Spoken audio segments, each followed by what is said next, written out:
College में politics की है कि नहीं दिल्ली में? निश्चित तौर पे मैं KMC में किरोड़ी कॉलेज में अध्यक्ष का चुनाव लड़ा था।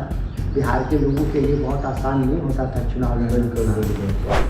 तो उस वक्त के दोस्त मित्र लोग हैं आज भी टच में? ऐसा है। बहुत सम्मानित पदों पे हैं। अभी दिल्ली की जो दिल्ली जो CM बनी वो भी DU का चुनाव जीती है। एक पुराना फोटो हमारी बैच की हो। मंत्री पद की भी कीमत है, लोग पैसे देते हैं उस पद पर पहुंचने के लिए, बहुत मेहनत संघर्ष और हर साम दाम दंड भेद का प्रयोग करते हैं। आप वो पद छोड़ कर निकल रहे, ऐसा क्यों हो गया? हमको सुलझाने के लिए भेजा गया था, हमने सुलझा दिया, कुर्सी से हट के भी सुलझा दिया। कुर्सी पर रह के नहीं सुलझा सकता था। अगर हम समझौता करते तो हम मंत्री जरूर होते, लेकिन ये समस्याएं उसी तरह से मौजूद रहती।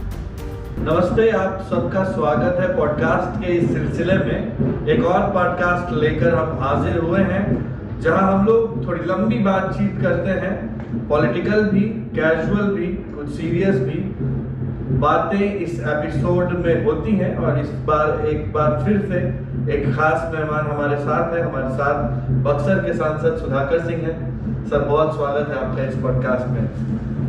आपकी कहानी जब हम पढ़ रहे थे हमको बहुत रोमांचक लगी, और जब हम रिपोर्टिंग करते थे कुछ महीनों पहले जब आप कृषि मंत्री से इस्तीफा दिए, एक वो बात भी हमको बहुत रोमांचक लगी। और फिर पता चला कि आप DU के भी पढ़े हुए हैं। तो हम लोग इस एपिसोड में, इंटरव्यू में राजनीति पे भी बात करेंगे और लाइफ का जो पैरेलल रास्ता चला उस पर भी बात करेंगे। तो सबसे पहले कॉलेज जो हमको बहुत इंटरेस्टिंग लगा कि आप DU में पढ़े, किरोड़ी में।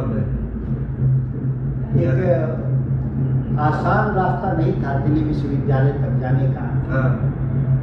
जब हम लोग एक कृषक परिवार में, जिसकी पढ़ाई गांव की जो वर्तमान जो शैक्षणिक व्यवस्था है सरकार की, उस व्यवस्था से हम लोग पढ़ रहे थे, तो गांव से निकल करके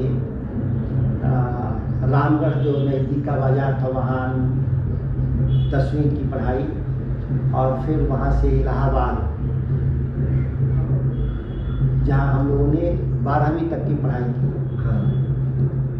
और आसान रास्ता इसलिए मैंने कहा कि उस साल उत्तर प्रदेश में नकल विरोधी एक कानून अभी आया था, और उस अभियान में उस साल उत्तर प्रदेश का जो बोर्ड की परीक्षा थी 92 में, उसका परिणाम बहुत देर से आया, और परिणाम भी उत्साहवर्धक नहीं था। उत्तर प्रदेश का मात्र 13% छात्र ही पास हुए थे, जो देश के इतिहास में 87% 87% बच्चे फेल कर गए। देश का इतिहास में पहली बार ऐसा हुआ था। उसके बाद परिणाम भी बहुत देर से आया, अगस्त में आया परिणाम।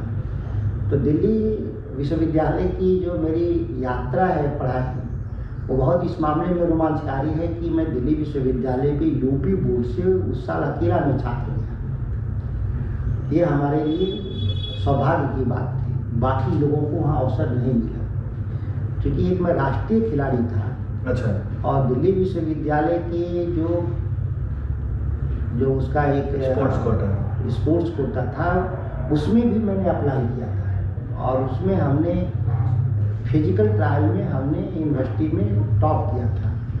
तो मेरे पास एकेडमिक बैकग्राउंड के अलावा जो स्पोर्ट्स बैकग्राउंड था, इसीलिए दिल्ली विश्वविद्यालय में मैं अकेला स्टूडेंट था जिसको अवसर मिला UP बोर्ड से। बाकी लोगों को अवसर नहीं मिला। कौन सा स्पोर्ट्स खेल रहे थे सर आप लोग? उस समय भी, और मैं एथलीट था। अच्छा। और परंपरागत रूप से जिस इलाके में हम लोग आते हैं, हाँ। वो एथलीट का ही इलाका है। हाँ। यहाँ triple jump, long jump, 100 metre के कई अंतर्राष्ट्रीय खिलाड़ी हुए। आज भी बहुत सारे खेल में उस इलाके के बच्चे कामयाब होते हैं। उसमें अभी भी हम लोग प्रयास कर रहे हैं कि उसका थोड़ा और इम्प्रूवमेंट हो। तो लॉन्ग जंप था आपका कोटा? नहीं, मेरा कोटा था ट्रिपल जंप का। Triple jump. और ट्रिपल जंप में इसलिए मैंने कहा कि बहुत आसान रास्ता नहीं था। तब उस समय 19 ईयर में ही इवेंट होता था ट्रिपल जंप, और दिल्ली यूनिवर्सिटी में तो स्टूडेंट को 17 साल में जाना होता है पढ़ने। तो मैं 16 साल में ही राष्ट्रीय स्तर पर हमने अपना प्रदर्शन वो किया जो 19 साल के जो ग्रुप होता है, एक जूनियर ग्रुप होता है, एक सब जूनियर ग्रुप होता है, एक सीनियर ग्रुप होता है। तो मैं खिलाड़ी था सब जूनियर का, लेकिन हमने जो इवेंट में भाग लिया वो जूनियर ग्रुप में लिया। 3 साल ऊपर वाले एज ग्रुप में हमने गया, क्योंकि वो इवेंट होता ही था उसी ग्रुप में। तो मैं जूनियर, मैं बहुत कम एज में ही हम 3 साल से ऊपर वाले ग्रुप में जाके हमने राष्ट्रीय स्तर पर प्रदर्शन किया, मेरे मेडल आए। इसलिए ये बहुत रोमांचकारी यात्रा है दिल्ली विश्वविद्यालय का। इस बीच पिताजी का करियर आपके कैसा चल रहा था? पिताजी का करियर? जी, राजनीति में आ चुके थे वो? पिताजी तो राजनीति में मेरी पढ़ाई से पहले आ गए थे, या तरह से कहें तो मेरे जन्म से पहले। अच्छा।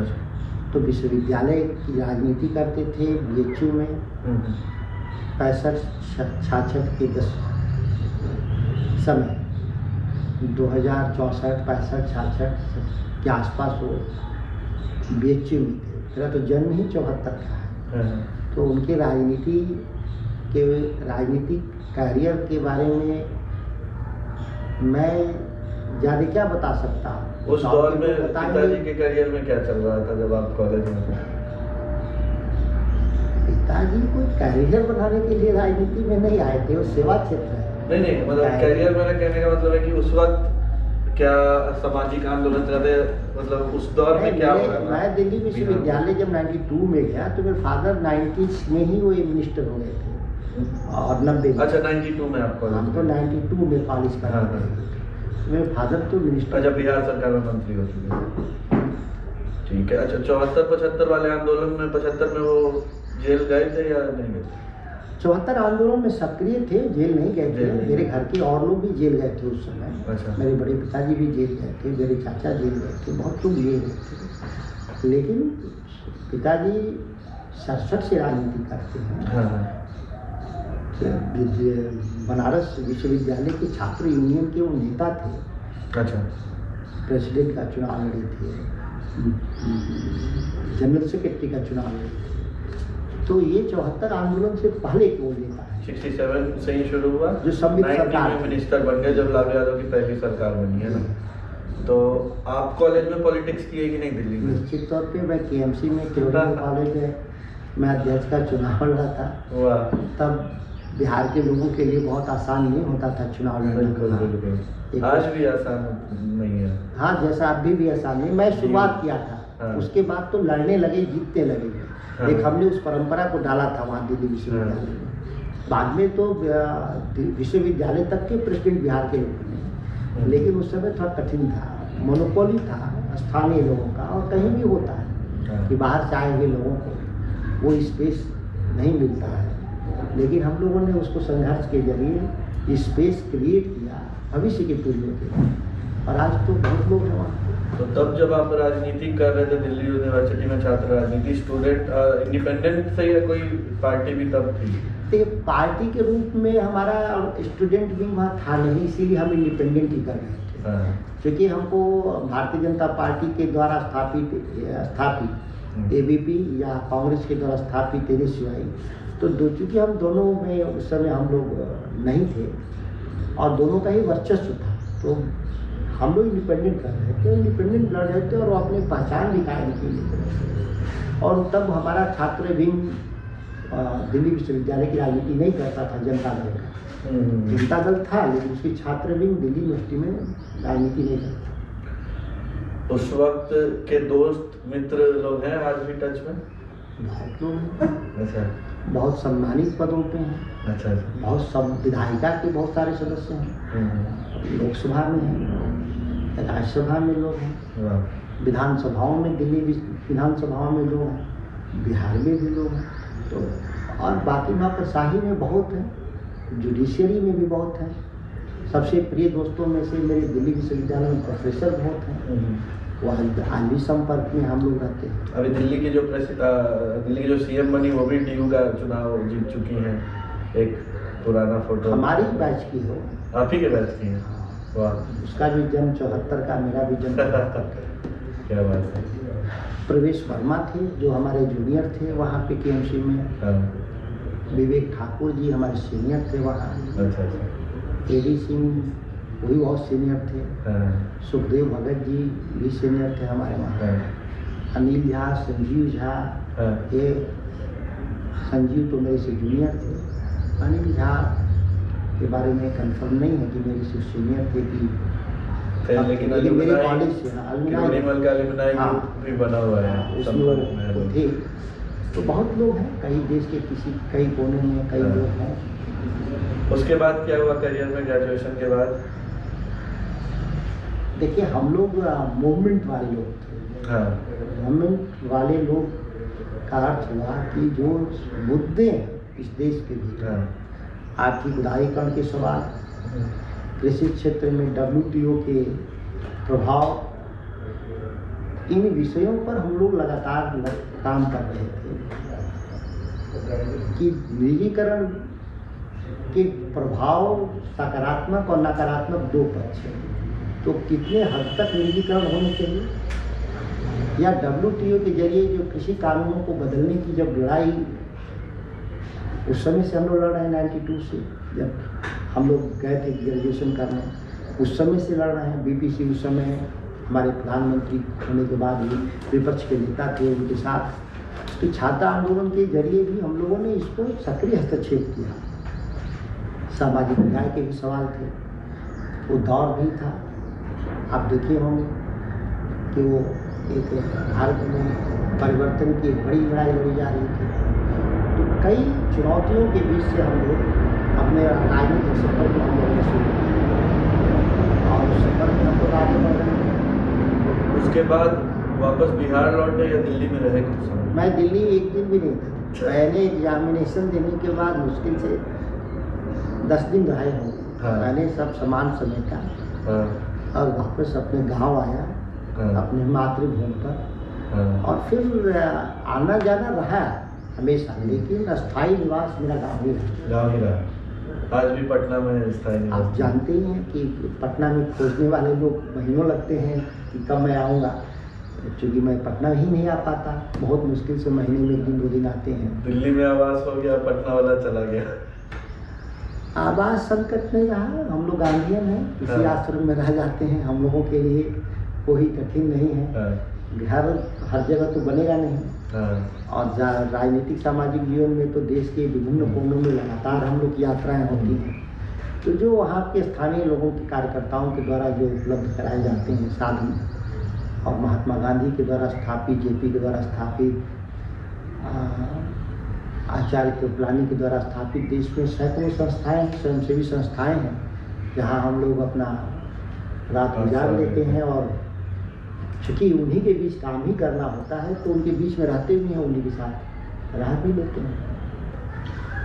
अभी जब पार्टियां टिकटों के लिए पैसे लेती है तो जाहिर सी बात है कि इस तरह के लोगों के लिए मुश्किल है आना राजनीति में। आप एक एनालिसिस करेंगे, जहाँ तक हम देखते हैं कि कम्युनिस्ट पार्टी ही है जो कार्यकर्ता से बिना पैसा लिए हुए टिकट दिया, नहीं तो सारी पार्टियां सबसे नहीं कुछ से पैसा तो लेती ही हैं, भले उसको पार्टी का खर्चा बता करके जस्टिफाई कर दिया जाए। कुछ लोग पार्टियों को चंदा आज से नहीं दे रहे हैं, उस समय भी देते थे। 1947 में, 1932 में, 1917 में पार्टियां चलती, चलाने वाले जो लोग थे वो काबिल लोग थे, बैरिस्टर थे। CR दास कांग्रेस के बड़े लीडर थे और इस देश के सबसे बड़े वकील थे।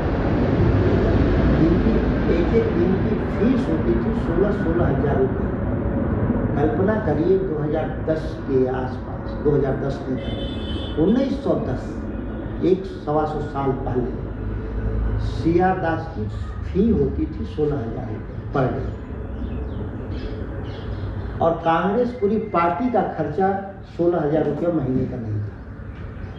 तो CR दास कांग्रेस के बड़े नेता थे। वो एक दिन की फीस कांग्रेस को दे देते थे, पूरे महीना भर कांग्रेस चलती थी। तो ये जो समाज के जो धनी लोग हैं, समाज के लोग वह पार्टियों को, राजनीतिक दलों को मदद करते हैं। उसके प्रतिफल में वो कोई लोग इच्छा रखते हैं कि उसके प्रतिफल में मेले भी बन जाए, किसी को प्रतिफल में लगता है कि हमारा बिजनेस व्यवसाय ठीक हो जाए। लेकिन बहुत ऐसे लोग दानवीर हैं इस देश के भीतर जो लोकतंत्र जिंदा रहे, तानाशाह की व्यवस्था कायम न हो, स्वतंत्र रूप से विचार और राय रख सके इस देश में, इसलिए लोकतंत्र जिंदा रहे, उसके लिए लोगों ने मदद समय समय पर करते हैं।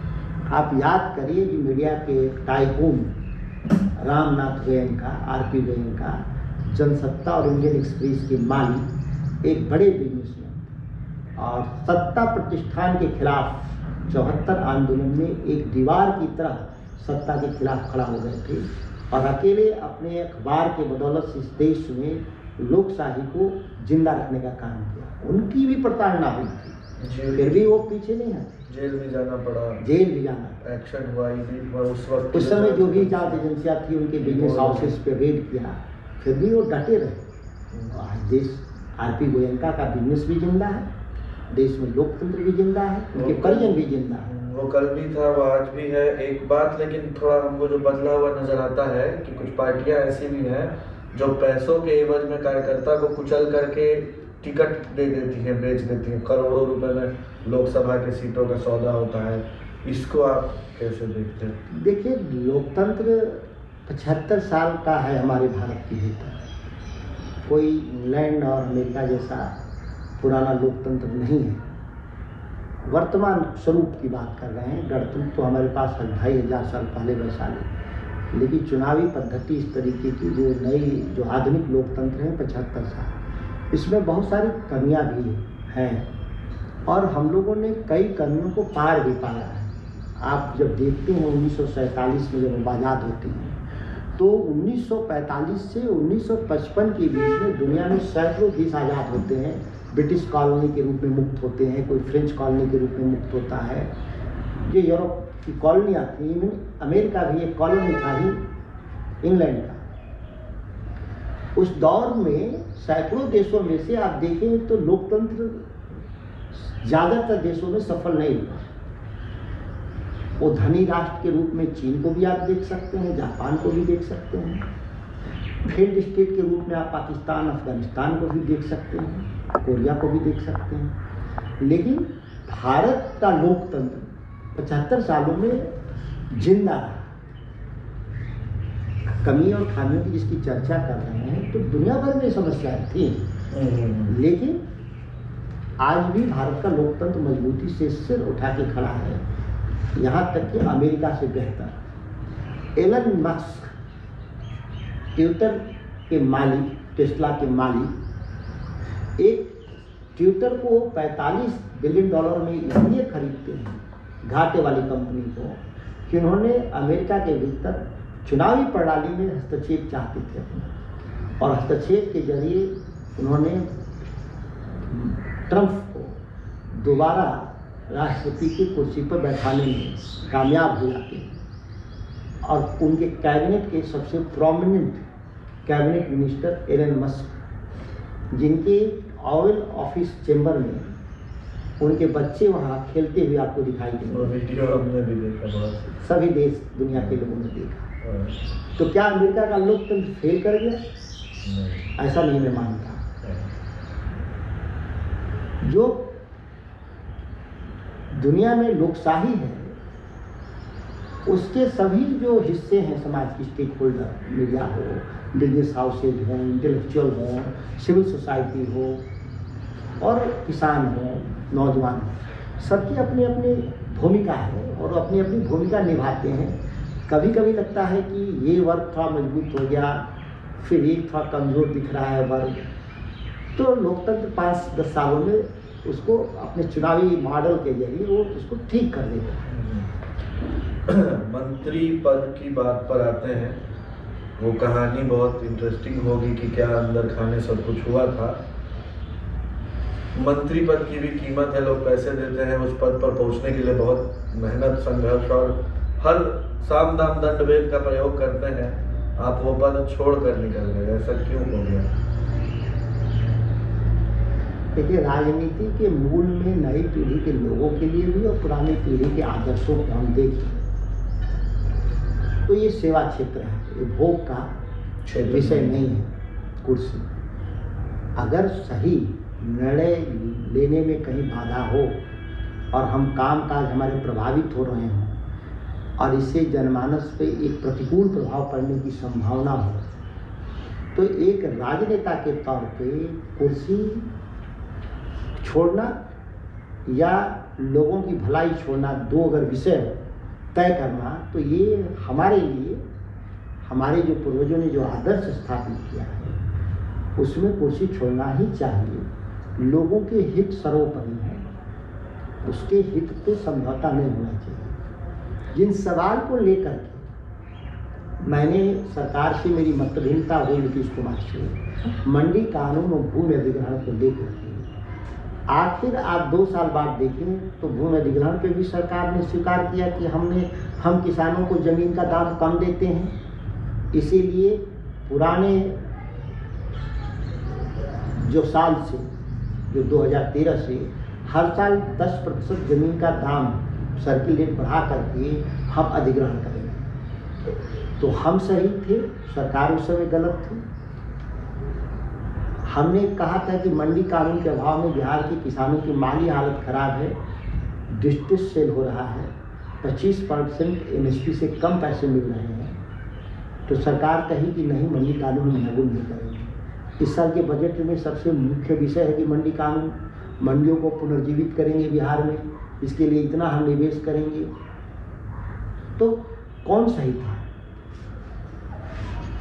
हम जिन सवालों को लेकर थे, सवाल सुलझ गए और हमारे कोई भी सत्ता इसी के लिए होता है, हम नहीं हैं तो भी सुलझा, हमको सुलझाने के लिए भेजा गया था, हमने सुलझा दिया, कुर्सी से हट के भी सुलझा दिया, कुर्सी पर रह के नहीं सुलझा सकता था। अगर हम समझौता करते तो हम मंत्री जरूर होते, लेकिन ये समस्याएं उसी तरह से मौजूद रहती।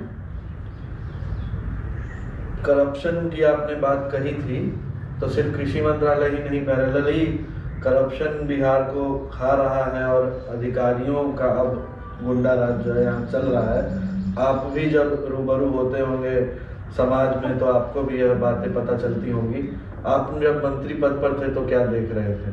आपने कहा था कि सब चोर बैठे हुए हैं। देखिए, हम देखते जो वही देखते हैं जो हो रहा है, और हमारे देखने का जो मैकेनिज्म है वो आम आदमी है, और हम लोग दिन भर में जो सैकड़ों हजारों लोग से हमारी मुलाकात होती है और जो लगातार बातें जो आती हैं, समस्याएं ग्रामीण स्तर पे हो या पटना के या दिल्ली के स्तर पे, वही हमारे रिफ्लेक्ट करते हैं हमारे बोली और वचन में। तो करप्शन को लेकर के अगर कोई कहे कि बिहार में चाहे देश स्तर पे नहीं है, तो आप शुतुरमुर्ग हैं। फिर आप बालू में अपना मुंह ढकना चाहते हैं, इससे बात समस्या का समाधान नहीं है। करप्शन खत्म कैसे हो, इसका रास्ता ढूंढना होगा, मिनिमाइज हो, इसका रास्ता ढूंढना होगा। बहुत लोगों के तर्क हैं कि खत्म नहीं होंगे, तो क्या खत्म नहीं होंगे? इसीलिए करप्शन को बढ़ने दिया है। तो फिर ये पुलिस प्रशासन, जांच एजेंसियों की जरूरत क्या है?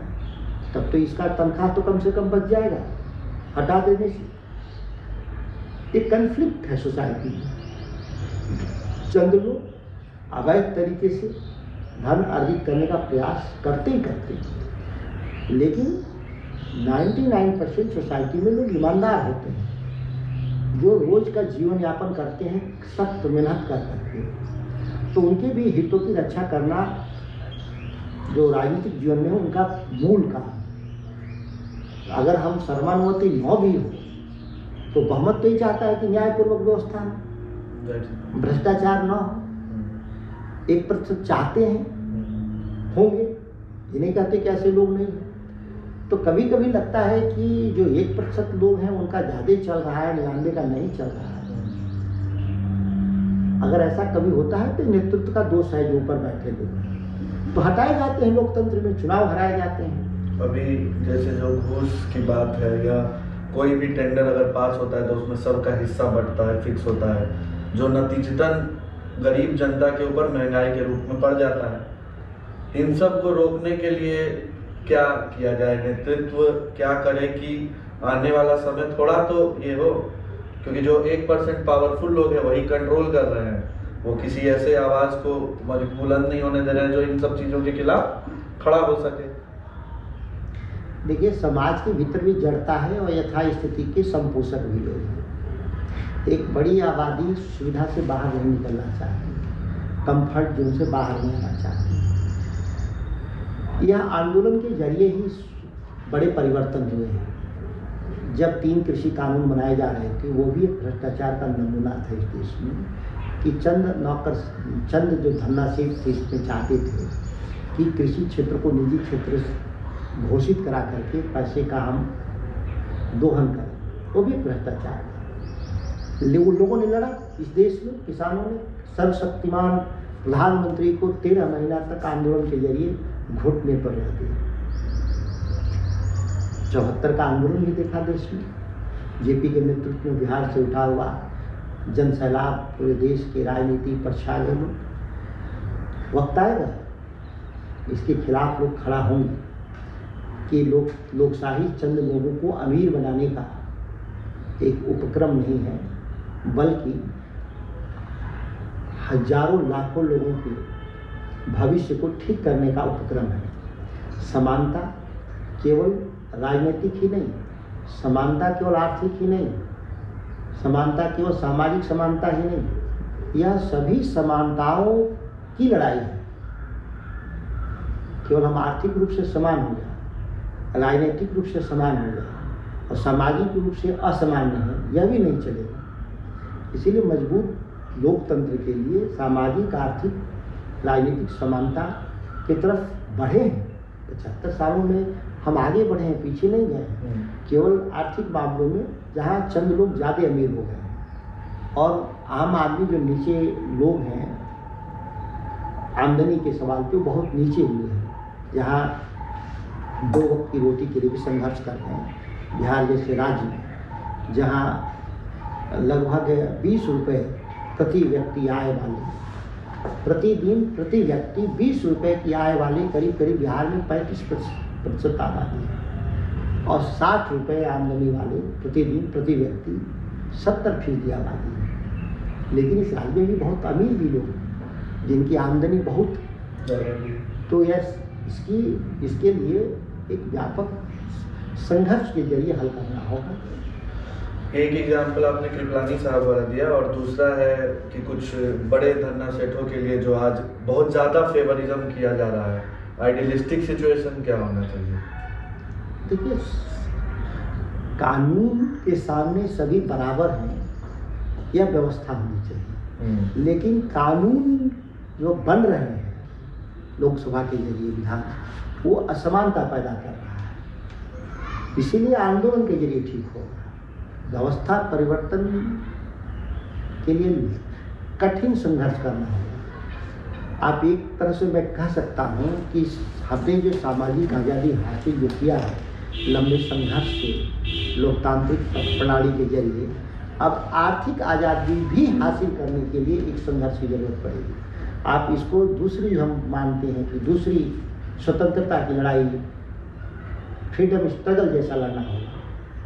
एक वचनबद्धता पैदा करना होगा देश में कि अमीर और गरीब के बीच में कितना फासला होना चाहिए। सभी बराबर नहीं हो सकते, यह सत्य बात है, लेकिन अभी 2 लाख 3 लाख गुना फर्क है। यह फर्क लोकशाही को कमज़ोर करेगा, लोकतंत्र को कमज़ोर कर रहा है। यह अंतर 20 गुना से ज़्यादा नहीं होना चाहिए। गरीब आदमी, एक चपरासी जो न्यूनतम वेतन लेता है और एक राष्ट्रपति के वेतन में 20 गुना से ज़्यादा का अंतर है। राष्ट्रपति के भी वेतन तक एक सीमा है भारत के भीतर, 3 लाख 4 लाख जो भी मिलता होगा। लेकिन निजी क्षेत्रों में 1-1 करोड़ 2-2 करोड़ रुपए, और आप देखते होंगे अखबारों में छपता है कि रिलायंस के मालिक को इस साल 37 करोड़ रुपये तनख्वाह मिला। जो उनका पूंजी था उसका अलग, शेयर का प्रॉफिट मिला, सैलरी के रूप में उन्होंने ले लिया। कोई कंपनी का मालिक सैलरी के रूप में 100 करोड़ रुपया ले लिया। इसको रोकना होगा। आप जो इन्वेस्टमेंट किए हैं, आपका जो पैसा, उसका तो प्रॉफिट आपको मिल ही रहा है, लेकिन आप मालिक के रूप में अगर 100 करोड़ रुपये निकाल लिए कंपनी से, तो ये जो मुनाफा जो जाएगा शेयर होल्डर को, जो 1% आधा % लगाए हैं लोग, तो उनका मुनाफा उनका घट जाएगा। तो इस तरह के मैकेनिज्म को ठीक करना होगा। कृषि जैसे हरियाणा और पंजाब में है और भी स्टेट्स में बहुत अच्छा एक काम माना जाता है, या बहुत अर्निंग वहाँ से आ जाती है। बिहार के किसानों को हम लोग देखते हैं कि बहुत न्यूनतम और बुरे हाल में ही समय उनका गुजरता है, गुजर बसर होता है। आप लोग किसानों के लिए करते रहे, लड़ते रहे हैं। क्या बिहार के किसान को कहना चाहेंगे कि और कैसे बिहार का जो एग्रीकल्चर है वो डेवलप करें? बिहार के कृषि क्षेत्र में गुणात्मक और संस्थागत बदलाव के लिए व्यापक सुधार की संभावना है। इसके लिए उत्पादन से लेकर बीज से लेकर के बाजार तक की पूरी व्यवस्था को, खामियों को अध्ययन कर करके इसको समाधान करना होगा। खामियां क्या क्या है ये लगभग बिहार के किसानों को मालूम है और नीति निर्माण करने वाले को भी मालूम है, लेकिन इस दुष्चक्र से हम निकले कैसे उसके बारे में एक राय नहीं है।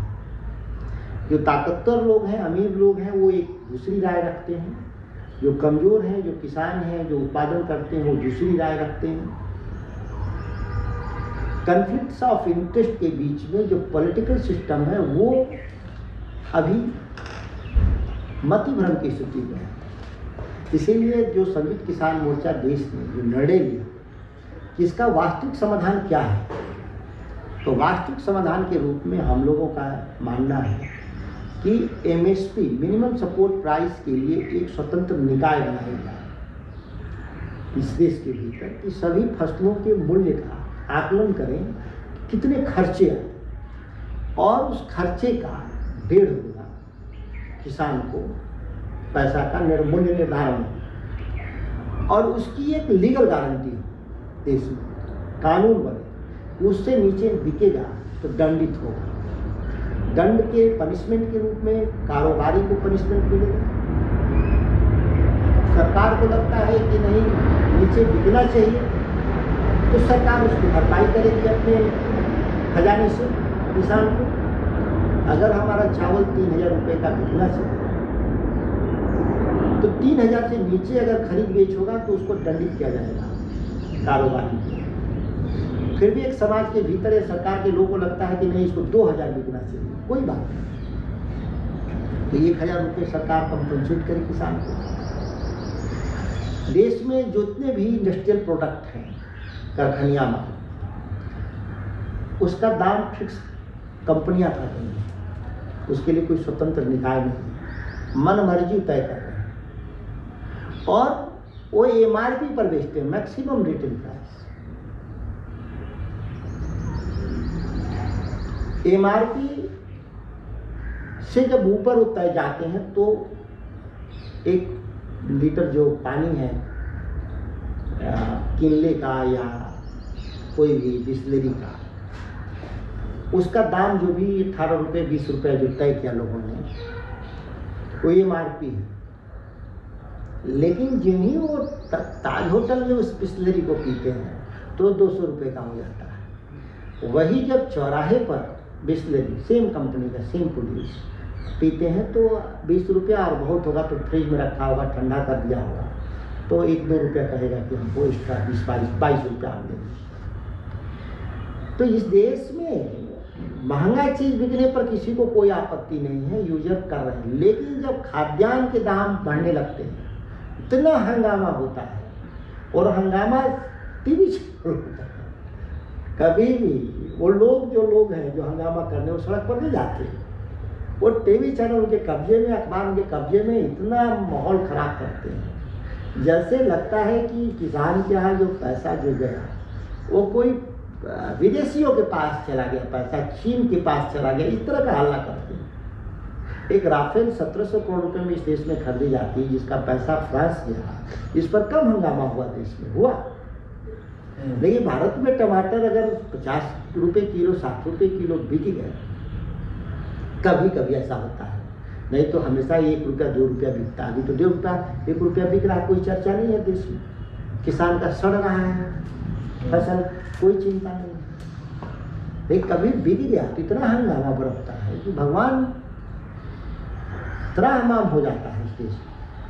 तो ये इसके लिए बुनियादी सवाल है कि एक एमएसपी का एक इंडिपेंडेंट बॉडी डिसाइड कर दे रेट, और दूसरा है कि लीगल गारंटी कानून पास कर दे। इतने से इस देश की किसानों की समस्या हल हो जाए। जिंदगी की कहानी पर आते हैं एक बार फिर।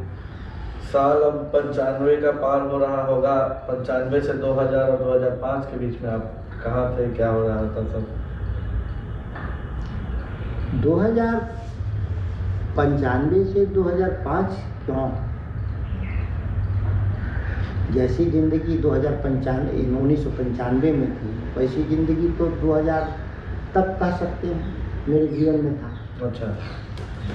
ये तो जो आप पद जिसको देख रहे हैं तो 2000 में हमने एमएलए बने, 2022 में मंत्री बने, 2024 में हम सांसद बन गए। तो ये अगर आप जीवन को परिवर्तन को मानते हैं तो फिर 2000 से परिवर्तन। हाँ, तो 95 से 2000 95 से 2000 तक हम वही काम कर रहे थे जो अभी मैं कर रहा हूँ। एडवोकेसी, आम लोगों के जीवन में बदलाव के लिए एडवोकेसी, मतलब विभिन्न मंचों के जरिए हम सरकार में बैठे हुए लोगों तक बात को पहुंचा रहे थे कि समस्याएं गहरी हैं, इसको आप समाधान करें। अब हम उस समस्याओं को सुलझाने वाले लोगों में से अब शामिल हैं। आज के दिन पिछले 4 सालों से इतना ही जीवन में अंतर आया है। और 2000 में फिर कहाँ से चुनाव लड़े? सन 2000 में मैंने कोई चुनाव नहीं लड़ा। हम 2005 में भी कोई चुनाव नहीं लड़ा। हम चुनाव 2010 में लड़े रामगढ़ से। तो 10 पे आएंगे, वो तो काफ़ी इंटरेस्टिंग एक स्टोरी है। तो फिर जैसे 95 से 2000 बीता वैसे ही 2000 से 2005 और 5 से 10 कुछ इसी तरह समाज के बीच में और ऐसे ही जीवन बीते। क्योंकि ये रास्ता हमने चुना है जिसको आप आसान रास्ता कर सकते हैं, कठिन रास्ता कर सकते हैं, उसके देखने के तरीके अलग होंगे। लेकिन जिस जीवन को हमने चुना खुशी खुशी चुना, और जो हम अभी हैं इसके लिए हमने नहीं चुना। चुनाव लड़ना यह लोकतंत्र की सबसे बड़ी ताकत है। ये तो लड़ना चाहिए लोगों को, सबको मैं प्रोत्साहित करता हूँ। लेकिन क्या जीवन चुनाव नहीं जीते इसीलिए जीवन नहीं है, ये नहीं मैं मानता। मैंने इसीलिए महात्मा गांधी, जयप्रकाश नारायण का मैंने उदाहरण दिया। नहीं, आप तो तब भी एज अ कृषि मंत्री चुप रह जाते तो पद बच जाता। अगर आपका वो प्रेफरेंस होता तो वो नहीं था, इसीलिए आपके विचार अलग हैं और हम लोग इतना डीपली इस बात को डिस्कस कर रहे हैं हर एक नज़रिए से, पहलू से। तो उसके बाद राष्ट्रीय जनता दल के साथ सफ़र 2005 के बाद से शुरू हुआ। राष्ट्रीय जनता दल के साथ सफ़र तो शुरू से जनता दल के समय से है। हाँ। जब से होश हम लोगों का है वोट देने का, तो जनता दल, राष्ट्रीय जनता दल के साथ ही सफ़र रहा है। बीच में 7 साल में भाजपा में था, 2010 से 2017 तक। और एक बार मैंने चुनाव भी 2010 का भाजपा से लड़ा था, जिसमें हम लोग चुनाव हार गए थे। और पूरी हार की पटकथा पटना से लिखी गई। आदरणीय नीतीश कुमार जी उस समय, उस पे पहले आएंगे सर, उससे पहले हम लोग ये तो ठीक है, उस बात को शुरू ऐसे करते हैं कि जब आप एक राष्ट्रीय जनता दल के वर्कर थे, मजबूत सिपाही थे, तो 2010 में आपका टिकट क्यों डिनाई कर दिया गया राष्ट्रीय जनता दल के द्वारा? ठीक है, राष्ट्रीय जनता दल के द्वारा टिकट कभी नहीं डिनाई किया। हाँ, ये बात आप सही तरीके से इसको समझें। हाँ, और जानकारी में कि राष्ट्रीय जनता दल ने कभी टिकट डिनाई नहीं किया। जो उस समय की जो राष्ट्रीय राजनीति की परिस्थिति थी और जो देश में चलने वाली सरकारों के भीतर उठा पटक था, और कई स्तरों पे जो आज अडानी अंबानी जैसे ताकतवर लोग लोकतंत्र को प्रभावित कर रहे हैं, उस समय भी वो परिस्थितियाँ पैदा हुई थी। और 2010 के आसपास आप देखेंगे व्यापक आंदोलन भी था देश में, कई तरह के चीज़ें हुई थी।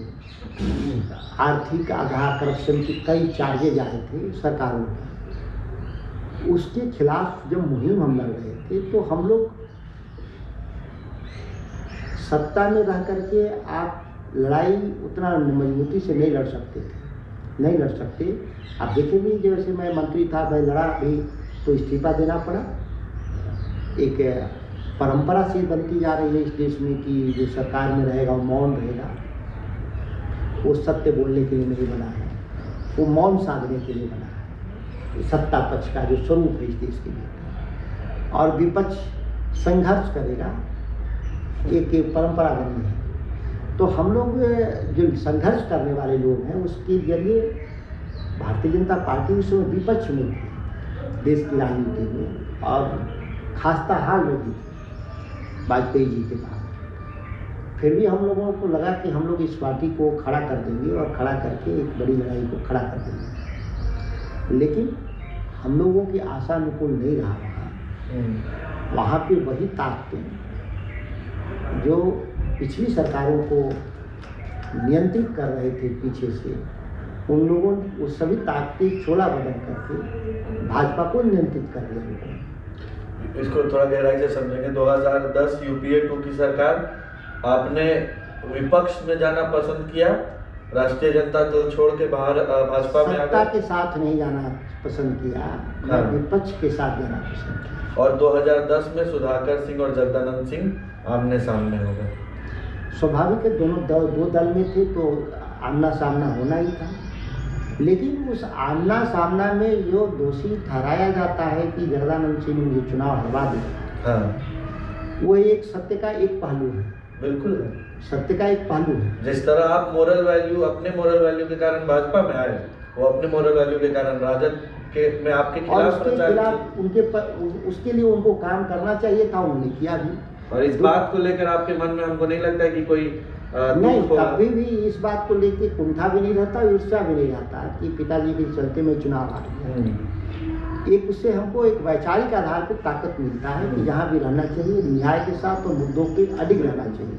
ये ताकत जो मुझे हासिल हुआ 2010 में, हाँ। जिसका मैंने 2022 में प्रदर्शन किया, मैंने समझौते नहीं किए, हम मुद्दे के साथ रहना पसंद किए, पद के साथ नहीं। लेकिन उस समय भी नीतीश कुमार ही ने धोखा दिया 2010 में। 10 में क्या हुआ था? अब इस प्रकरण पर आते हैं कि आपको टिकट मिलता है भाजपा से, चुनाव मैदान में आप उतरते हैं, और फिर क्या कौन सी शक्तियां थी और जो सब आप कह रहे जो शक्तियाँ 22 में जिनके खिलाफ होने लगा, तो लोगों को लगता है कि कोई नई घटना है, हाँ। अचानक घटना, स्पॉन्टेनियस था, क्योंकि इतिहास सबको नहीं जानकारी होती। और तब हम छोटे स्तर के कार्यकर्ता थे, इसीलिए हमारी बात कौन सुनता। 10 में नीतीश कुमार एनडीए के नेता थे और सबसे लोकप्रिय चेहरा थे उस जमाने के, और सबसे बढ़िया प्रदर्शन एनडीए का 2010 में हुआ। हाँ। उन्होंने हमारे खिलाफ एक निर्दलीय को चुनाव लड़वाया अपनी पार्टी से, जदयू की तरफ से, और देखा कि लोग की जीत जाएंगे हम चुनाव इसके बाद, तो नीतीश कुमार मेरे प्रचार में जाने से मना कर दिया। एनडीए का चुनाव में जाने से मना कर देना एक आघात तो था ही, सदमा था ही एक नए आदमी के जो चुनाव लड़ने वाले लोगों के लिए, जो जीवन की कठिन परिस्थितियों में हो, जो परिवार का साथ छोड़ा, एक सदमा था। लेकिन नीतीश कुमार उससे एक कदम और आगे गए और उन्होंने मीडिया में तक, उस समय के दैनिक जागरण अखबार में उन्होंने बयान दिया मेरे खिलाफ, क्या कहा कि मैं सुधाकर सिंह के समर्थन में नहीं हूँ। अपने ही गठबंधन में अपने ही सहयोगी दल के शीर्ष नेता के द्वारा, घोषित मुख्यमंत्री के उम्मीदवार के द्वारा कहा जाना कि मैं नहीं हूँ, और वोट का बिखराव हो गया, और निर्दलीय जो उनकी पार्टी का लड़ा था वो ज़्यादा वोट पाया नहीं। तो कठिन दौर था चुनावी राजनीति के लिए, लेकिन सामाजिक जीवन के में कोई कठिनाई नहीं, चुनाव लड़े जाएंगे। भाजपा कभी इस स्थिति में नहीं थी कि नीतीश कुमार साहब राज जता पाती। भाजपा तो आज भी नहीं स्थिति में है ऐतराज जताने की।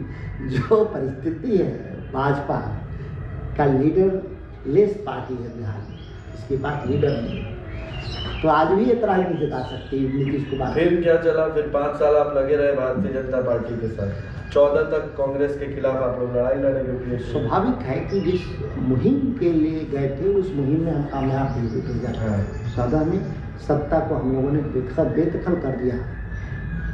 बेदखल सत्ता से वैचारिक आधार से ज़्यादा भ्रष्टाचार का, और देश था भाई, कोई अकेला आदमी तो था नहीं उसमें, उस लड़ाई में, और व्यापक संघर्ष हुआ था इस देश के लिए, जनसंघर्ष हुआ। लेकिन 2014 की सत्ता पलट के बाद वही ताकत जो 2004 से 14 के बीच में वो अपना चोला बदल लेते हैं।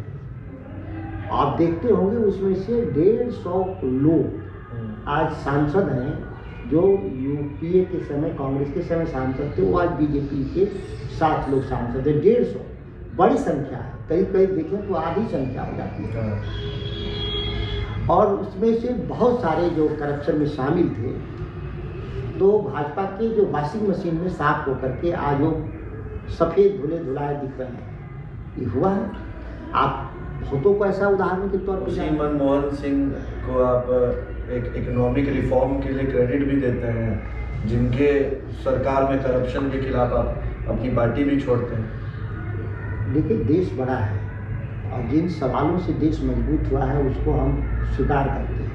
मनमोहन सिंह के बारे में नहीं, अभी आप देखे होंगे कि 2600-2700 साल में जो देश का इतिहास है, जिन लोगों ने भी शासन किया इस देश के ऊपर, किसी भी धर्म के, किसी जाति के, उन्होंने भारत के निर्माण में अपना योगदान दिया। योगदान का स्केल होता है कि लोगों की उम्मीद 100% है तो कोई 20% किया, कोई 30% किया, कोई 50% किया, 100% कोई नहीं। मनमोहन सिंह इस देश के उम्मीद से बेहतर काम किया, लेकिन कोई व्यक्ति अकेला नहीं हो सकता, अकेला मालिक। लोकतंत्र ये कोई राजतंत्र नहीं है कि अकेला व्यक्ति सब कुछ देखता है। तो उनके नीचे या उनके साथ में कुछ अयोग्य लोग थे, कुछ भ्रष्ट लोग थे, कुछ काल्पनिक भी बातें थी, कुछ वास्तविक भी बातें थी। पुराने राजाओं पर डिबेट हो रहा है, औरंगजेब और उसके काम, और कोई प्रो कोई खिलाफ, और इतना स्तर गंदा होता जा रहा है। खैर, हम ये पूछना चाह रहे थे आपसे कि आप न्यूज़ कहाँ पर सब देखना पसंद करते हैं? टीवी देखते हैं, यूट्यूब या अखबार, क्या क्या देखते हैं? सच है कि मैं अखबार नहीं पढ़ता, टीवी चैनल नहीं देखता, खबरें बहुत ही सीमित मात्रा में। हमारे जो साथ काम करने वाले लोग हैं, क्योंकि वो मेरे बारे में जानते हैं कि मैं टीवी चैनल नहीं देखता, अखबार नहीं पढ़ता, तो वो खबरों को व्हाट्सएप के जरिए हमको स्कैन करके भेज देते हैं। स्कैनिंग का मतलब कि गैर जरूरी चीज़ों को नहीं भेजते हैं। फोटो खींच के इम्पोर्टेंट चीज़ को फोटो भेज सकते हैं इम्पॉर्टेंट, या वीडियो को कट करके थोड़ा भेज देते हैं, क्लिप भेज देते हैं, या कंटेस्ट लिख के भेज देते हैं। अच्छा, कंटेंट के रूप में, शॉर्ट में, समरी शॉर्ट में। तो फिर उसको समरी के रूप में अगर हमको लगता है कि चूँकि कुछ डिटेल देखना होगा तो फिर उसको हम डिटेल देखते हैं। हम अपने को इंगेज नहीं रखते, क्योंकि ये अभी इंफॉर्मेशन का वो जो एरा है, ये ब्लास्ट है, जहाँ लाखों खबरें तैर रही हैं डिजिटल प्लेटफॉर्म के जरिए या ऐसे। तो ये एक पॉलिसी मेकर के तौर पे अगर हम इंगेज हो जाएंगे उसमें, तो हम कोई काम नहीं करते। तो सीमित मात्रा में इंफॉर्मेशन को स्कैन करने वाली जो टीम है, जो एकदम ही हॉलिस्टिक है, वो कोई पेड लोग नहीं है, वो एक कार्यकर्ता ही तौर पे है पार्टी के, तो वो अलग अलग चीज़ों पे नज़र रखते हैं और फिर वहाँ के जरिए स्कैन करके, स्क्रीनिंग कहिए, स्कैन मत कहिए उसको, स्क्रीनिंग कहिए, स्क्रीनिंग करके ज़रूरी खबरें आ जाती हैं और ज़रूरत के हिसाब से फिर उसको डिटेल में देखना की ज़रूरत होगी तो देख लेता हूँ। तो ये मैं उस ट्रैप में नहीं हूँ आज के दिन में। इस देश में बिरले मेरे जैसे सामाजिक कार्यकर्ता हैं जो न्यूज़ चैनलों के झांसे में नहीं आते। तो जब ट्रैवल करते हैं, खाली वक्त रहता है, फ़ोन चला रहे तो क्या करते हैं फ़ोन पे? मैं पढ़ता हूँ। अच्छा। जो हमारे पास बहुत सारे PDF आते रहते हैं, जानते हैं लोग कि पढ़ने का सबसे आसान तरीका है मेरे पास, तो उस टेक्नोलॉजी का मैं इस्तेमाल करता हूँ और थोड़ा बड़ा वाला टैबलेट रखता हूँ जिसमें थोड़ा सा पढ़ने में आसानी होता है, तो मैं पढ़ता रहता हूँ रिपोर्ट को, जितने भी तरह के रिपोर्ट हैं गवर्नमेंट की रिपोर्ट है या अलग जो थिंक टैंक है, तो उनको रिपोर्टों को मैं देखता रहता हूँ, पढ़ता रहता हूँ। किताबों में क्या पसंद है? किताब तो मैं इतिहास का छात्र ही हूँ, तो मुझे सब कुछ पसंद है। बिहार मुझे तकनीकी का विषय की भी जानकारी रुचि रखने में होती है, इतिहास, संस्कृति, धर्म के बारे में भी रुचि है, अध्यात्म के बारे में भी रुचि है। फिल्म पढ़ने के समय में देखता है, अब नहीं देखता। फिल्म अब नहीं देखते? समय नहीं मिलता, अगर मैं मिलता समय तो जरूर मैं देखता।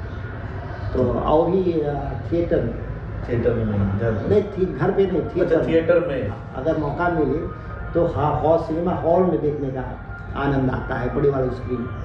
अभी छोटा छोटा दिखता है टीवी पर, तो मजा नहीं आता है, चलता ही परिवार को कितना समय दे पा रहे हैं?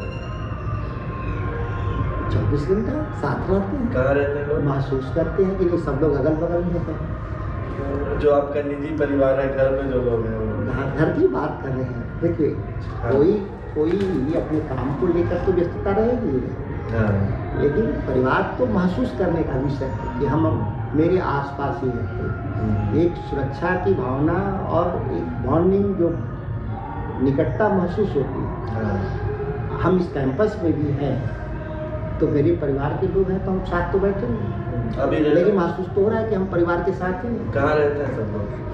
नहीं, बेटा तो दिल्ली यूनिवर्सिटी में ही पढ़ते हैं, बेटी यहाँ पटना पढ़ती है, पिताजी भी पटना गांव आना जाना। तो परिवार के लोग इसी 3 त्रिकोण कहिए, गांव, दिल्ली और पटना के बीच में अब तो आप यात्राएं करनी होती हैं। अभी आप भी दिल्ली में ब्रेक हो गया, आने जाने की वजह मैं 3 दिन से ट्रेन में सोया हूँ। रात भर मैं ट्रेन से यात्रा करता हूँ, दिन में काम करता हूँ। तो आप ट्रेन को तो घर नहीं कर सकते। कल रात में दिल्ली से हम आए, परसों रात में पटना से दिल्ली गए, उससे 1 दिन पहले भी मैं रात को ट्रेन से यात्रा किया रात में। तो ये चलता रहता है। अब तो क्षेत्र का भी ध्यान रखना है, क्षेत्र बड़ा हो गया है। क्षेत्र तो देश है हमारे, हम प्रतिनिधि जरूर बक्सर के हैं, लेकिन हमारे लिए तो पूरा देश है। क्योंकि हम कोई भी ऐसा काम करेंगे तो उसकी देश हित में होता है। कोई अकेले तो बक्सर के लिए अलग से काम नहीं हो पाता। डेवलपमेंट इशूज है, कुछ सड़क ज़्यादा हो सकता है बन जाए, बिजली घर ज़्यादा लग जाए, इंडस्ट्री ज़्यादा लग जाए, लेकिन मेरे काम काज का वो छोटा हिस्सा है। जो बड़ा हिस्सा है, अगर मंडी कानून की लड़ाई थी तो ये बक्सर के लोगों की लड़ाई नहीं थी, ये बिहार के लोगों की लड़ाई थी, या देश के लिए भी लड़ाई थी। 750 लोगों ने कुर्बानी दिया था दिल्ली में आंदोलन में, इसी बात को लेकर मंडी कानून। तो ये परिणाम जो आते हैं वो राष्ट्रीय और प्रदेश स्तर पे आते हैं, क्षेत्र भी उसका एक लाभान्वित होगा उसी जहाँ प्रतिनिधित्व करते हैं। अब वापस उस स्टोरी पे आते हैं। 2014 में तो भाजपा की सरकार आ गई, फिर आपका जो मूवमेंट था वो कैसा चल रहा था? भाजपा के साथ आप 17 तक रहे। तब आप देखेंगे तो लैंड एक्विजिशन बिल के खिलाफ भाजपा के प्रधानमंत्री पार्लियामेंट में लॉ मूव कर दिया किसानों के खिलाफ, जो एक लंबे समय के संघर्ष से कानून बना था, उसके खिलाफ वो चले गए। तो हम लोगों का उससे मन के भीतर उदासीनता हुआ और लगा कि जिस उद्देश्य के लिए सत्ता परिवर्तन हुआ वो सही दिशा में नहीं बढ़ा। एक कॉरपोरेट समर्थक सरकार बनी है और किसानों के लिए जो कहा गया था कि स्वामीनाथन आयोग की रिपोर्ट के हिसाब से हम किसानों को पैसा देंगे उत्पाद का, वो भी नहीं हुआ। तो ये जो तमाम हम लोग के जो इशूज थे उस पर भाजपा और के लोग काम नहीं कर पा रहे थे, तो ये उदासीनता रही उधर से। और फिर 17 से राष्ट्रीय जनता दल में वापस आए। अब 2 साल मैं पार्टी का काम नहीं किया, 19 में पार्टी में वापस। 17 से 19 आप पार्टी का काम नहीं किया, मैं सामाजिक जीवन में था, इंडिविजुअली काम कर रहे हैं। पार्टी 2 साल हम किसी दल में। और फिर 20 का चुनाव होता है। हाँ, 20 का चुनाव हुआ तो उसमें हम लोग लड़े राष्ट्रीय जनता दल के। प्रदर्शन काफ़ी अच्छा रहा इस बार राष्ट्रीय जनता दल का। 8 सीटों के डिफरेंस से लगभग बहुमत छूटा। तेजस्वी यादव इस बार महागठबंधन के चेहरे स्वीकार हो गए। कम्युनिस्ट पार्टियों के आने से हमको लगता है कि बहुत फ़ायदा इस बार मिला महागठबंधन को। क्या लगता है आपको? स्वाभाविक है, अभी देश की जो राजनीतिक वर्तमान परिस्थिति है, गठबंधन का दौर, अकेले कोई राजनीतिक दल अभी सत्ता में नहीं आ सकता। या दिल्ली में भी आप देख रहे हैं एनडीए एक 42 दलों का एक गठबंधन है, राज्य स्तर पे भी गठबंधन है, उनके विपक्ष के भी गठबंधन है। तो ये गठबंधन का दौर है, इससे लोकतंत्र मजबूत भी होता है। विविधता में एकता एक केवल नारा नहीं है, ये विविधता क्या है, जो पार्टियाँ बनती हैं विविधताओं के कारण बनती है, और जब तक एकता नहीं होगा पार्टियों के भीतर तब तक सत्ता परिवर्तन नहीं हो सकता या विपक्ष की भी ताकत नहीं बढ़ सकती। तो ये गठबंधन है, अच्छे हैं, अच्छी स्थिति में है, बढ़िया प्रदर्शन हुआ है, आगे भी अच्छा प्रदर्शन करेंगे। इस बार को लेकर के क्या स्वरूप है, क्या बातें चल रही हैं, क्या तैयारी है? क्योंकि पिछले बार चिराग पासवान का अलग लड़ना जदयू के लिए एक मेजर डैमेज हुआ, जिसका फायदा महागठबंधन को मिला। इस बार तो मुश्किल होने वाली है, क्यों? आप देखेंगे आंकड़ों के आईने से तो 2019 में हम एक सांसद थे, 2020 में जब हम लोग एमएलए का चुनाव हुए तो हम लोग तो बहुमत के करीब थे, एक सांसद। एनडीए जो 2025 में है वही एनडीए 2019 में था। 2020 में एनडीए का बिखराव हुआ, लेकिन हम एक सांसद से हम वहाँ तक पहुँचे। अब 24 में आते हैं तो 19 में जो एनडीए था चिराग, वो 24 में तो भाजपा के साथ थे, 19 में भी चिराग भाजपा के साथ थे, 24 में भी चिराग भाजपा के साथ थे। तो उस समय हम एक जीते, इस बार हम कितना जीते? 10 जीते। तो चिराग कोई फैक्टर नहीं है हमारे लिए। हाँ, लोकसभा और विधानसभा के चुनाव में अंतर है। हम एक से जीते तो हम बहुमत के करीब गए, हम 10 जीते हैं तो हम बहुमत पर आएंगे, तय है। ठीक है, इस बात को स्वीकार किया जा सकता है। आपको भी लगता है कि जनता में अब एनडीए को लेकर असंतोष समय के साथ साथ बढ़ गया, क्योंकि एक लंबा वक्त गुजरा है? आप 20 साल के परफॉर्मेंस को देख लो, बजट या विकास को, तो उनके आंकड़े हैं, जो आर्थिक सर्वे है उसके आंकड़े को देख लो। बहस विधानसभा के भीतर किस स्तर का वो मैं नहीं जानता, और बहस को कैसे डिरेल किया जाता है सत्ता पक्ष के द्वारा, भ्रामक राजनीतिक इतिहासों को दिखा करके मूल सवाल से भटकाव पैदा किया जाता है। 2005 में जो राष्ट्रीय औसत था प्रति व्यक्ति आय, उसके मुकाबले बिहार के लोग 32.5% कमा रहे थे। 2005 में अगर राष्ट्रीय औसत पे 100 रुपया लोग कमा रहे थे तो बिहार के लोग 32.5 रुपया कमा रहे थे, एक तिहाई कम। 2020 में 25 में माने 20 साल का, अगर देश के लोग 100 रुपया कमा रहे हैं तो बिहार के लोग 31 रुपया कमा रहे हैं, मतलब हम राष्ट्रीय औसत से नीचे चले गए। अगर हम देखें कि हम राष्ट्रीय औसत के बराबर जाने के लिए नीतीश कुमार हमेशा जो डबल इंजन के नाम पर भाजपा के साथ रहे, तो बिहार को कहाँ फायदा मिला? ठीक बात है। जब हम 3 गुना रफ्तार से जब हम आगे बढ़ेंगे जीडीपी, तब ना हम राष्ट्रीय औसत के बराबर पहुंचेंगे। लेकिन हम तो राष्ट्रीय औसत से अभी भी पीछे हैं। ये तो बात, आप स्थिर मूल्य पर देखें तो 5.9% की दर से भारत बढ़ रहा है और बिहार 5.1% की दर से बढ़ रहा है, मतलब हम और पीछे जा रहे हैं। तो फिर डबल इंजन किधर है?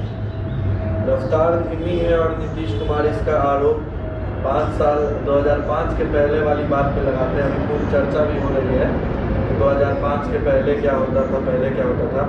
क्या ऐसा है कि राष्ट्रीय जनता दल को लालू शासन में हुए करप्शन और जंगल राज का बैगेज भारी पड़ रहा है आज?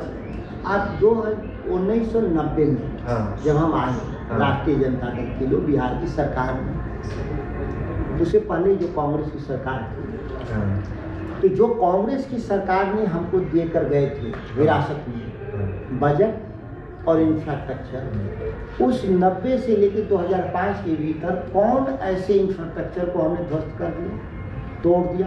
कोई बिल्डिंग बनाया हो, कोई फैक्ट्री लगाया हो, हमने तोड़ दिया? या हमारा बजट कम हो गया हो? हम 5,000 पर बजट उठाए थे 90 में, और 15 साल में हमने उसको 30,000 पर छोड़ा, तो बढ़े ही हम, घटे तो नहीं। पर देश का जो रफ्तार था उससे हम कम नहीं हुए, जो रफ्तार था देश का, हम उसी रफ्तार में हम भी आगे बढ़ रहे थे। अगर बिहार में कुछ इंफ्रास्ट्रक्चर में पैसा इन्वेस्टमेंट हुआ तो ये देश जब बढ़ा तो उसका हिस्सा बिहार को मिला। उस समय छोटी इकोनॉमी थी तो छोटा पैसा बिहार को मिलता था। देश की इकोनॉमी बड़ी हो गई, मनमोहन सिंह ने कर दिया, तो उसका एक बड़ा हिस्सा हमको मिलता है। ऐसा नहीं है कि उस समय जो मिलता था उससे ज़्यादा परसेंटेज के रूप में मिलता हो, ऐसा नहीं है। वो तो फिक्स फार्मूले हैं फाइनेंस कमीशन के। 42% उस समय भी हमको मिलते थे, 42% आपके भी ज़माने में मिलता है। तब का बजट उस समय छोटा था, अब का बजट दिल्ली का बड़ा हो गया तो हमको ज़्यादा पैसा मिलता है। ये बात ठीक है, पर फिर भी बिहार को में स्थिति को एक जंगल राज का दर्जा दिया गया। साधु यादव, सुभाष यादव, आज कह रहे सुभाष की सीएम हाउस से किडनैपिंग होती थी। जंगल राज के प्रतीक के रूप में जिन लोगों का नाम बिहार याद रखता है उसका उन व्यक्तियों का आप नाम दिया है, और वो आज कहाँ है? वो तो लोजपा में है ना, जो बयान दे रहे थे नेताजी। तो जंगल राज के प्रतीक को लोजपा में क्यों ले लिया, एनडीए क्यों ले लिया? पहले गांव देहात में या पुलिस करती थी कि जब दुर्घटना हो जाता था तो उसमें एक चोर को क्योंकि सबूत नहीं मिलता था तो सरकार उसको वादा माफ़ी गवाह बनाती थी कि भाई तुमको माफ़ कर देंगे, फलाना फलाना बात कह दोगे उनके खिलाफ तो तुमको हम छोड़ देंगे। तो ये जो नेताओं की बात कर रहे हैं, जो गुनाहगार लोगों की बात कर रहे हैं, उसी तरह से लोग ईडी सीबीआई इनकम टैक्स के डर से आजकल अपने को पाक साफ घोषित कर रहे हैं। लेकिन एक डर तो है ना 2005 के पहले की स्थिति का। पुलिस कहती है कि हमारी शक्तियों को कमजोर कर दिया गया, व्यापारी वर्ग बिहार छोड़ के चला गया। जब 2020 में रिजल्ट आरजेडी और महागठबंधन के फेवर में आप पत्रकार के तौर पे आप कुछ साक्ष्य भी प्रस्तुत करें, आरोप लगाने से नहीं। जो लोग राजनेता के तौर पे आरोप लगाते हैं उनका काम है पक्ष विपक्ष, लेकिन जब आप डायलॉग में हैं तो साक्ष्य लीजिए। पुलिस कौन पुलिस कह रही है कि 2015 से 5 से पहले हमको काम नहीं करने दिया गया? कोई एक व्यक्ति बता दें। अगर कोई एक व्यक्ति 2 व्यक्ति ट्रांसफर पोस्टिंग की नाराजगी में इस तरह का बयान देगा तो 10 पुलिस के अधिकारी कहेंगे कि नहीं इंटरफेरेंस, पिछली सरकार में मुख्यमंत्री और मंत्री कम इंटरफेरेंस करते थे, अब ज़्यादा करते हैं। 10 अधिकारी पुलिस के समय के बारे। व्यापारी आर्थिक कारणों से बिहार पिछड़ गया। ट्रेड इक्वलाइजेशन जो पॉलिसी थी गवर्नमेंट ऑफ इंडिया की, जिसमें लागत स्थानीय व्यापारियों के व्यापार में बढ़ जाने से वो यहाँ से पलायन किए। इसका कारण कोई बिहार के लॉ एंड ऑर्डर का मसला नहीं था। आप जिसको कह रहे हैं 20 साल से कि लॉ एंड ऑर्डर ठीक है, जो मैं मानता नहीं, क्योंकि डेटा कहते हैं, आपने जो कहा है साक्ष्य जो कहा है, फिर भी अगर मान लें कि आप ठीक कह रहे हैं तो फिर 2005 और 2020-25 20 सालों में बिहार में कोई इंडस्ट्रियलाइजेशन में कोई बड़ी फैक्ट्री नहीं, कोई नया निवेश आया। उस समय हमारे पास जितनी इंडस्ट्री थी, बिहार सरकार के आर्थिक सर्वेक्षण के उस आंकड़े को देखें कि पहले के मुकाबले जो सक्रिय इंडस्ट्री कम हुई, 8,000 करोड़ का केवल निवेश आया है 20 साल में। उससे पहले ज़्यादा निवेश है बिहार में, क्योंकि बिहार को अब 2 हिस्से में बट गया है, इसीलिए थोड़ा कंपेयर करने में कठिनाई होती है आंकड़ों में, क्योंकि झारखंड एक था उस समय। अब चूंकि झारखंड बट गया है, इसलिए थोड़ा आंकड़ों को पिछले और अभी के वर्तमान के आंकड़ों से मैच कराने में थोड़ी कठिनाई होती है। क्राइम देखिए, हम लोग तो काफी छोटे थे उस समय, स्टिल किडनैपिंग उद्योग, किडनैपिंग का टेंडरिंग, मतलब एक माहौल तो है जो लोग बात करते हैं कि पहले ये चीज़ें बहुत आम थी और अब कंट्रोल हुआ है। हालांकि एनसीबी का आंकड़ा तो दिखा रहा है कि क्राइम अभी भी कम नहीं है, लेकिन क्या इस बात को ज़्यादा पॉपुलराइज किया गया कि लालू के राज मीडिया के एक बड़े धड़े के द्वारा एक नैरेटिव बढ़ा गया, आंकड़ों को प्रचारित किया गया। आज प्रति लाख से 2 गुना ज़्यादा अपराध है नेशनल क्राइम ब्यूरो रिपोर्ट में, फिर भी मीडिया कोई उस पर नजर नहीं जाती, क्योंकि जो लोग हैं जो सामाजिक परिवर्तन और आर्थिक परिवर्तन में पिछड़ गए, जो आगे चले जाएंगे, उनसे ईर्ष्या भाव में इस तरह की बातों को प्रचारित किया गया। इसके सिवा और कुछ नहीं था। इससे बिहार का नुकसान हुआ भारत में, कुछ व्यक्तियों का फायदा हुआ, चंद लोग सत्ता में आ गए और या पोस्टिंग पा गए, लेकिन बिहार का तो नुकसान किया ही नहीं। तो अब बहुमत क्यों नहीं आ रहा है? 20 में तो आप रह गए ना, अभी 25 आने वाला है, तो पहले 20 बताते हैं कि ठीक है, अगर जस्टिफाई आप कर दिए तो सरकार बनाते हुए रह क्यों जा रहे हैं, क्यों नहीं बहुमत का आंकड़ा पार हो जा रहा है? ये गठबंधन का दौर है। यहाँ कोई सीधे आज दावा नहीं कर सकता कि हम अकेले दम पे सरकार बनाएं। मोदी भी समरस समाज का निर्माण, सांप्रदायिक मुक्त समाज, ये हमारे लिए पूरे योजना है। सत्ता में हम थोड़ा लेट से भी आएंगे, इसकी चिंता नहीं है। हमारे जो लोग हैं वो बिखरते नहीं। बाकी जो दल है बिहार में, वो सत्ता लोभी दल है, वो सत्ता के आसपास ही उनका दल चलता है, सत्ता खत्म तो उनका दल ही खत्म हो जाता है। तेज सुविधाओं की राजनीति बिहार में परिवर्तन को रोकी है। यह बात बिहार की जनता को समझने में 20 साल लगा, लेकिन अब एक सर्वानुमति है कि ये जो लोग गठबंधन बनाते हैं, कोई इधर से उधर जाकर के उधर से इधर आते हैं, ये सत्ता लोभी लोग हैं, इनकी बातों पर विश्वास नहीं करना। परिवर्तन के लिए राष्ट्रीय जनता पार्टी इस बात में पूरा भरोसा है कि अगर 25 में महागठबंधन की सरकार आती है तो बिहार के हालातों को आप बदलेंगे?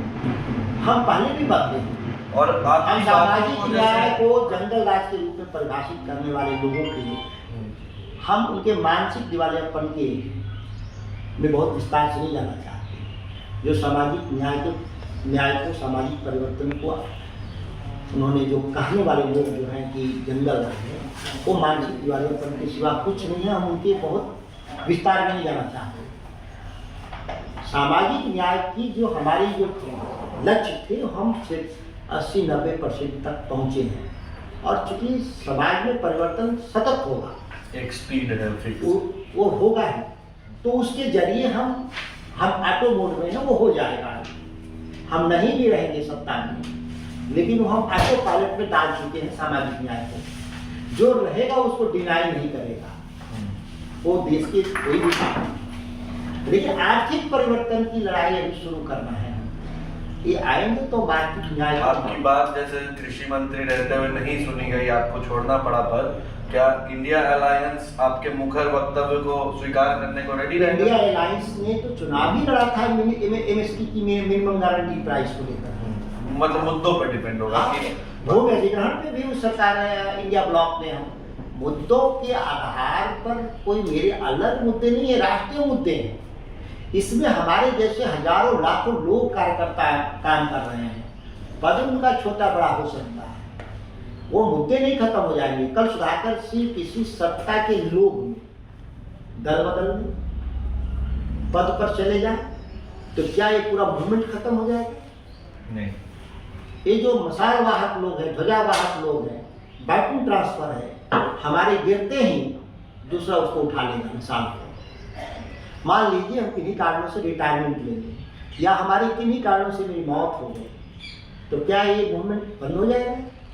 नहीं, उसका नेता नया आ जाएगा चुनकर। और हमसे बड़े नेता हैं इस मूवमेंट में, लोग एक से बड़े बड़े नेता हैं। राष्ट्रीय जनता दल के प्रदेश अध्यक्ष आपके पिताजी, अभी कैसा है स्वास्थ्य उनका? क्योंकि जब वो कार्यालय पर थे तो एक अच्छा माहौल, एक डिसिप्लिन, कभी डांटना कभी पुचकारना मीडिया को भी एक लगा रहता था। अभी वो नहीं है तो हमको लगता है कि आरजेडी को भी इसकी कमी जरूर महसूस हो रही हो। स्वाभाविक है, किसी के घर में बुजुर्ग जो होते हैं उस आस्था के प्रतीक होते हैं। शक्ति के प्रतीक तो नहीं होते बुजुर्ग, लेकिन आस्था के प्रतीक होते हैं। उनकी किसी की भी अनुपस्थिति बुजुर्गों का परिवार को लंबे समय तक सालता है। अस्वस्थता एक कारण है उनका नहीं आने का, लेकिन धीरे धीरे नए पीढ़ी के लोग उस जगह को भरने का प्रयास करेंगे। जो मापदंड स्थापित हुए हैं उसको आगे ले जाएंगे नई पीढ़ी के लोग, यह सभी को उम्मीद है। सब तो एक अच्छी चर्चा हमारे बीच हुई। उम्मीद है कि जो मेरे मन के लगभग बातें थी वो अपने आप से पूछ लिया है। कुछ बचेगा तो फिर हम लोग बैठेंगे और ऑडियंस भी कमेंट बॉक्स में अपनी राय देगी। 25 में अब देखना है क्या होता है। आप भी उस रण में लगे हैं, अपनी पार्टी अपने गठबंधन को आगे ले जाने में। सामने वाला गठबंधन भी मजबूती से लगा है। तो इस इंटरव्यू में बस इतना ही। आपने इतना समय दिया हमको अपने व्यस्त शेड्यूल से, आपका बहुत धन्यवाद। आप सभी को भी बहुत धन्यवाद कि आप इतने धैर्य से बहुत ही अच्छे तरह से सवाल आपने किए, जो आज के ज़माने में नहीं हो पाता है। जब सही सवाल नहीं हो तो सही जवाब भी नहीं जाते। तो इसके लिए भी बहुत धन्यवाद। आपके यूट्यूब चैनल को भी बहुत धन्यवाद। उम्मीद है ये वीडियो आपको भी पसंद आया होगा। कमेंट बॉक्स में अपनी राय, प्रतिक्रिया और सवाल जरूर लिखें। जैसा इस इंटरव्यू के सार में है कि एक आर्थिक आंदोलन, एक सामाजिक आंदोलन की ज़रूरत हर वक्त बनी रहती है ताकि जो सरकारें हैं वो ज़्यादा जिम्मेदारी के साथ काम कर सकें। तो उम्मीद है कि आप भी उससे प्रोत्साहित होंगे और अपने कंफर्ट जोन से निकलने का भी प्रयास कर सकते हैं, बाकायदा आपके जीवन पर उसका दुष्प्रभाव न पड़ जाए। तो शुक्रिया। सब्सक्राइब करें हमारे चैनल को। कमेंट बॉक्स में अपनी प्रतिक्रिया आप जरूर बताएं। कैमरे के पीछे साहिल है, उनका भी बहुत धन्यवाद। आप सबका बहुत बहुत शुक्रिया।